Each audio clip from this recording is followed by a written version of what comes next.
तो आज की इस वीडियो में हम बात करने वाले हैं हिप्स मेटल के बारे में, जिसको हम हाई इम्पैक्ट पॉलीस्टाइरीन के नाम से जानते हैं। ठीक है, इसका मोनोमर स्टाइरीन होता है और नेचर में रबड़ी थोड़ा होता है, रबर टाइप का होता है। इसकी प्रॉपर्टीज़ अगर हम बात करें तो ये एमॉर्फस होता है और ये होमोपॉलीमर कैटेगरी में आता है। ये ओपेक भी हो सकता है और ट्रांसलूसेंट भी हो सकता है। हिप्स को मोल्डिंग करना बहुत आसान है, ईजिली मोल्डेबल होता है ये। गुड स्टेबिलिटी, इसकी स्टेबिलिटी जो होती है बहुत ही अच्छी होती है। केमिकल रेजिस्टेंस जो होता है इसका बहुत ही अच्छा होता है।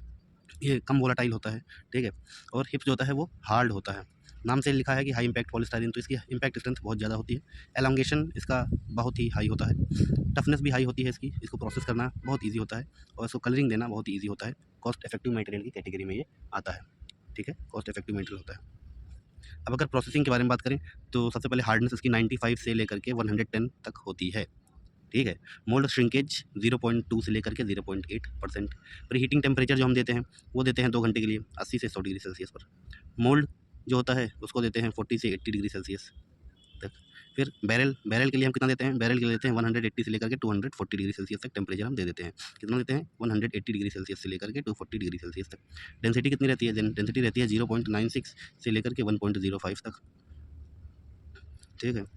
ग्लास ट्रांजिशन टेम्परेचर कितना होता है, 93 से 105 तक, ठीक है। टीएफ कितना होता है, 200 से 220 तक इसका मेल्टिंग पॉइंट।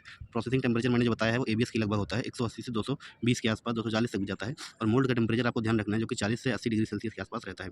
डेंसिटी इसकी रहती है 0.96 यानी 1 से कम, 0.96 से 1.05। और ग्लास ट्रांजिशन टेम्परेचर होता है इसका 93 स्टार्टिंग होती है, 185 तक जाता है।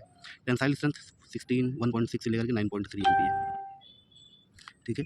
उसके बाद है ये कि कौन कौन सी कंपनी है जो हिप्स को बनाती हैं, तो वो है टोटल पेट्रोकेमिकल जो है वो बनाती है किस नाम से, एनियो, क्या नाम है इसका, स्टाइरोलक्स के नाम से, ठीक है। और ये है स्टाइरोन एक कंपनी है, वो मैग्नम नाम से बनाती है हिप्स को। टोटल पेट्रोकेमिकल बनाती है टोटल पीएस के नाम से। इनियोस स्टाइरोल्यूशन है एक, वो स्टाइरोलिक्स के नाम से बनाती है। सेबिक साइकोलैक नाम से बनाती है। और एलजी केमिकल जो है वो नोवाटेक नाम से इसको बेचती है। तो ये कुछ हो गए हैं हिप्स के कंपनी। इसके बाद हम एप्लीकेशन के बारे में बात करेंगे। तो हिप्स के हम सबसे पहले रेजर्स जो होते हैं वो बनते हैं हिप्स के, ठीक है। बाथरूम कैबिनेट्स कुछ होते हैं वो बनते हैं। टॉयज़ बनते हैं। 3D प्रिंटिंग में जो फिलामेंट यूज़ होते हैं, 3D प्रिंटिंग में कैसे दिखते होंगे वो फिलामेंट होती हैं, पतली पतली चीज़ होती हैं, वो बनती हैं। फूड पैकेजिंग में भी यूज़ होता है।